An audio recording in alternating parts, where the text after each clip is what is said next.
সুদূৰ অসম ৰাজ্যত এখন গাঁও আছিল। লোকবিশ্বাস পৰম্পৰা আছিল।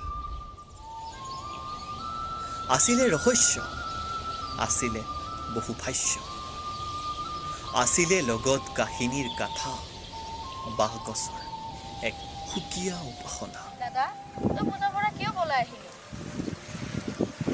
এটা মন নাই। এই পূজাখন দেখিলে বহু কথা মনলৈ আহে। নবদা, এয়াতো বাঁহৰহে পূজা, তাতনো মনলৈ আহিবলগীয়া কি কথা আছে? মোৰ বাবে সেয়া কেৱল বাঁহৰ পূজা নহয়, প্ৰসাদৰে সজোৱা সেই বাঁহৰ খুঁটাবোৰ দেখিলে মোৰ অনুভৱ হয় যেন সেই পাতবোৰৰ মাজেৰে মোক অতীতে ৰিঙি আহে আৰু মোৰ চকুৰ আগত ভাহি আহে পূৰ্বকালৰ সেই সৰুলতাৰ কাহিনী। কাহিনী? এয়া ক'ৰ কাহিনী? কাহিনী এয়া বৰ পুৰণি। আমাৰ গাঁৱৰ ৰাইজে প্ৰত্যেক বছৰে বাঁহ পূজা কিয় পালন কৰে তই জান বৈভৱ? নাজানো। তই নাজানা বৈভৱ, কিন্তু এই বাঁহ উপাসনাৰ লগত জড়িত হৈ আছে আমাৰ গাঁৱৰ বহু কাহিনী, অতীতৰ কাহিনী। শুনিবি? তো নিশ্চয় শুনিম। কাহিনী এয়া বহু বছৰ পুৰণি। দদানপুৰ গাঁও তেতিয়া বৰ শুৱনি। তাতোকৈ শুৱনি এজনী আছিল গাভৰু সুন্দৰী, নৈৰ দৰে চঞ্চলা। নাম তাই বাই, আজিও সেই সৰু মাছো পাই বনাইছ? কিমান খাম আৰু? খাওঁতে খাওঁতে পেটত মাছৰ খেতি কৰাৰ দৰে হৈছে।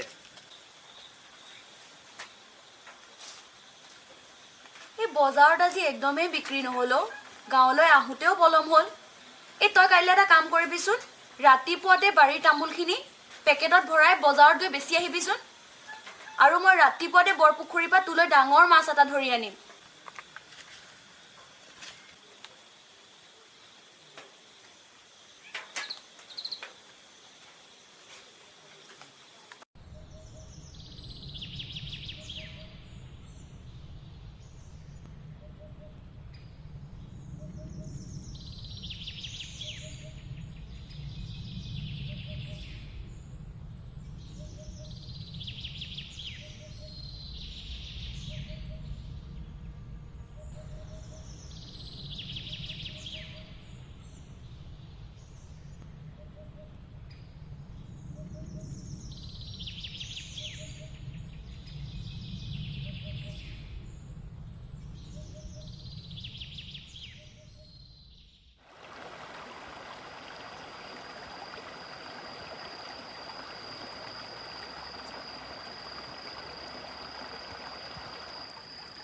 সুৱদী কণ্ঠৰ অধিকাৰী কোন তুমি চিত পখিলি? মই জানো সেয়া নৱজিত নহ'লে ইন্দ্ৰজিত। লুকাই থাকি লাভ নাই।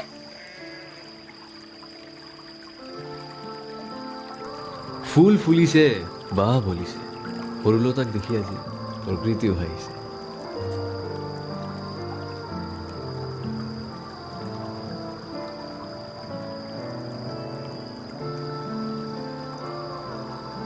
লুকা ভাকু খেলা বয়স নাই আৰু, বুজিছ?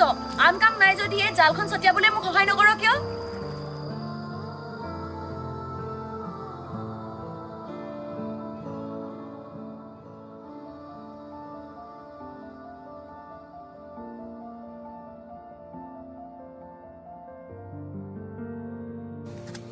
সেই মাছটোকে যে কিমান মাছ বুটলিলে?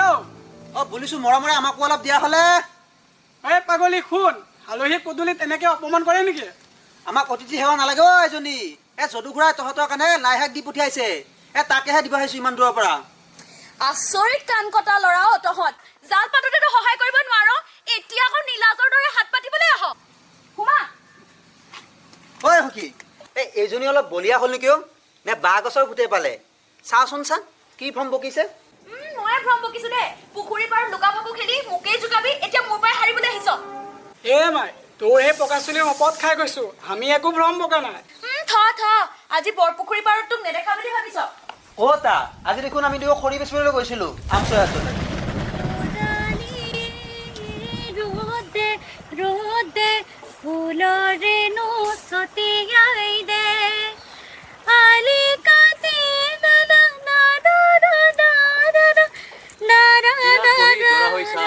সৰুলতাক বিয়া কৰি ঘৰলৈ লৈ যাম। পৰিচয় নিদিয়া কাপুৰুষক কিন্তু মই একদম ভাল নাপাওঁ দেই। ঐ কোন লুকাই আছ? ওলাই নাহ কিয়?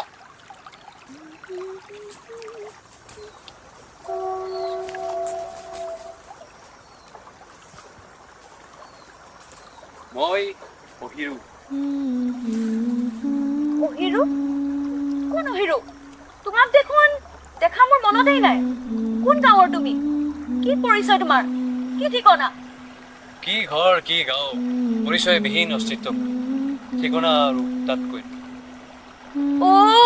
মোক সেই জুমি থকা ল'ৰাজন মানে তুমিয়ে আছিলা? তোমাৰ প্ৰশ্নৰ সমস্ত উত্তৰ মই। পিছে এতিয়া প্ৰশ্ন সোধা পাল মোক। সোধা, কি জানিব খোজা?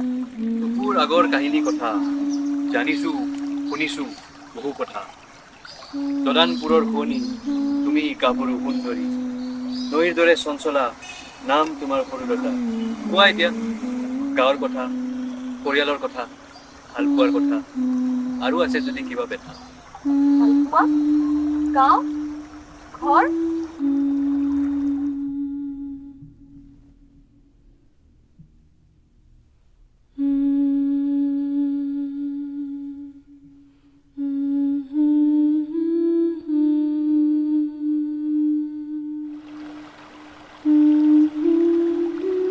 আৰু ভাল পোৱা বুলিলে আন এদিনাখন কম দিয়া। ভাল পোৱাৰ কথা শুনিবলৈ নিশ্চয় আহিম শীঘ্ৰে, আৰু তোমাকো শুনাম দেৱতা আৰু দানৱৰ কাহিনী। তুমি কেনেকৈ জানা মই কাহিনী শুনি ভাল পাওঁ বুলি? অনুমান। দিয়া তেন্তে পুনৰ লগ পাম।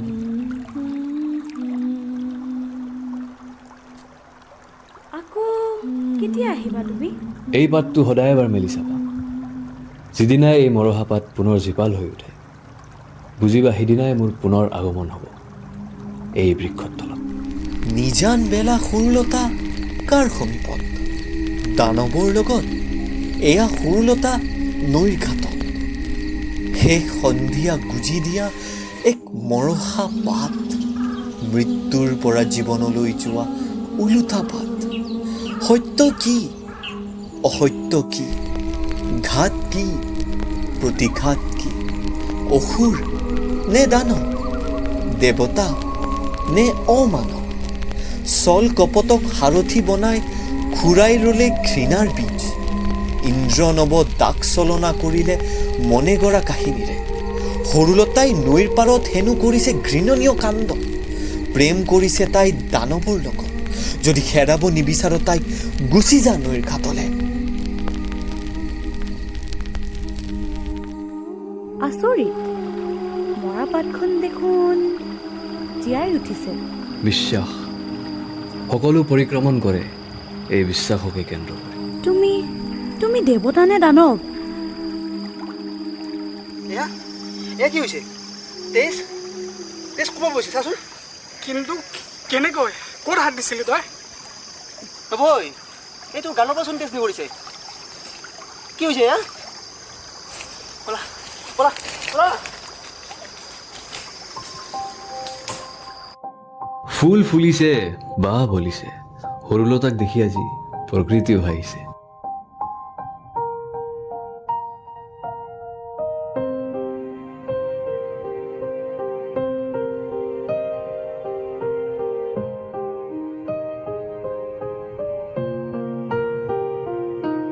সৰুলতা সুন্দৰী, খপাত মাৰিছা মালতী, হাতত জিলিকা জেতুকাৰ বোল, বাগৰি পৰিছে সেই খপাৰ ফুল। পীৰাত বহি দৰা হৈ চাম, সৰুলতাক বিয়া কৰি ঘৰলৈ লৈ যাম। ফুল ফুলিছে, বাঁহ বলিছে, সৰুলতাক দেখি আজি প্ৰকৃতিও হাঁহিছে।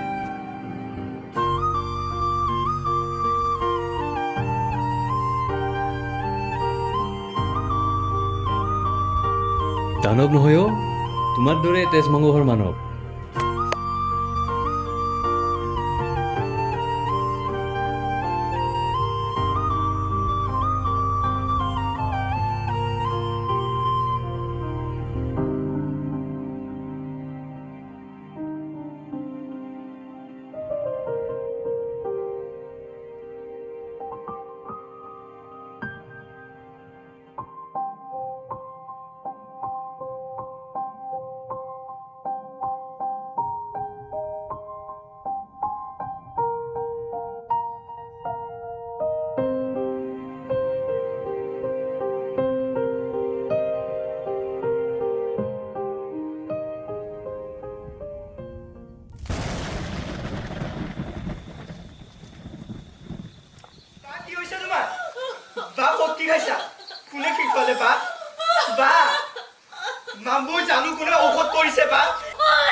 সৰুলতাজনীক চবে আহিছা ঐ ঐ চা শুন আঠাই বুঢ়া এই গাঁৱৰ কলংকিনীক চবে আহিছা ওলাই আহ ওলাই আহ পুৰা নিচিঞৰিব পুৰা তোমাৰ বিষয়ে গোটেই গাঁওবাসীয়ে জানিব লাগিব গাঁওবাসীক ক'লে এক লৈ যাব অত্যাচাৰ কৰিব হাত তুলিব লৈ যাব অত্যাচাৰ কৰিব আৰে তাইকো মাৰি পেলাব লাগে জ্বলাই দিব লাগে নাই বাৰ বাহিৰে মোৰ কোনো নাই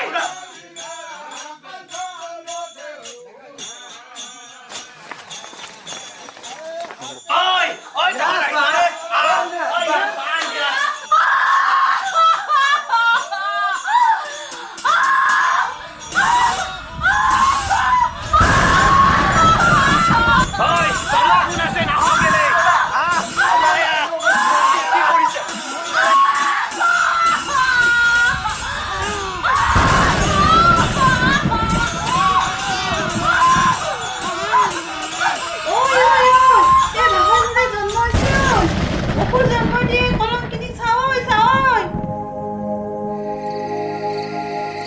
জীৱনৰ চক্ৰবেহুত পৰাজিত দদানপুৰৰ শুৱনি সৰুলতা মই সকলোৰে চকুৰ মণি সৰুলতা এৰাতিতে হৈ পৰিছে দাঁতৰ শাল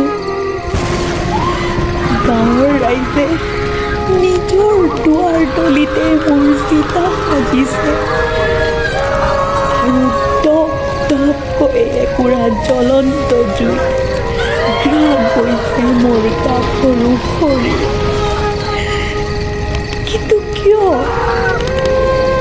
কি ভুলৰ শাস্তিত মই পৰিলোঁ কলংকিত একমাত্ৰ ভালপোৱাৰ নামত মইতো জনা নাছিলোঁ মোৰ প্ৰেম যে ছলনাময়ী নৈপৰীয়া ল'ৰাজনৰ সামান্য স্নেহ স্পৰ্শত উতলি উঠিছিল মোৰ বুকুখন একমাত্ৰ ভাইটিৰ লগত জীয়াই থকা মাউৰা ছোৱালী এজনীওতো বিচাৰে সামান্য স্নেহৰ ছায়া কিন্তু সেই স্নেহে তুলি দিলে মোৰ গৰ্ভত এক আসুৰিক আত্মা বাঁহৰ দানৱে গুজি দিলে মোৰ ভিতৰত নিজৰ কঠীয়া আৰু এতিয়া নিজান ৰাতি দুৱাৰ দলিত জ্বলিছে জুই জ্বলিছে প্ৰাণ দুখৰ কণ্ঠৰ আৰ্তনাদো পৰিছে ম্লান ইন্দ্ৰনৱৰ ক্লান্ত চকু আজি নিৰূপায় ভাইটি অভিনাশৰ মাততো আৰু প্ৰাণ নাই আক্ষেপপূৰ্ণ মোৰ আত্মাৰ কাহিনী বিয়পিব এতিয়া যুগ যুগান্তৰ ধৰি অস্তিত্বহীন এক অসীম সুৰৰ সীমনাত জিলিকি উঠা ধূলিকণা চিৰ যৌৱনা আৰু প্ৰাণ চঞ্চলা অভিনাশৰ বায়েক মই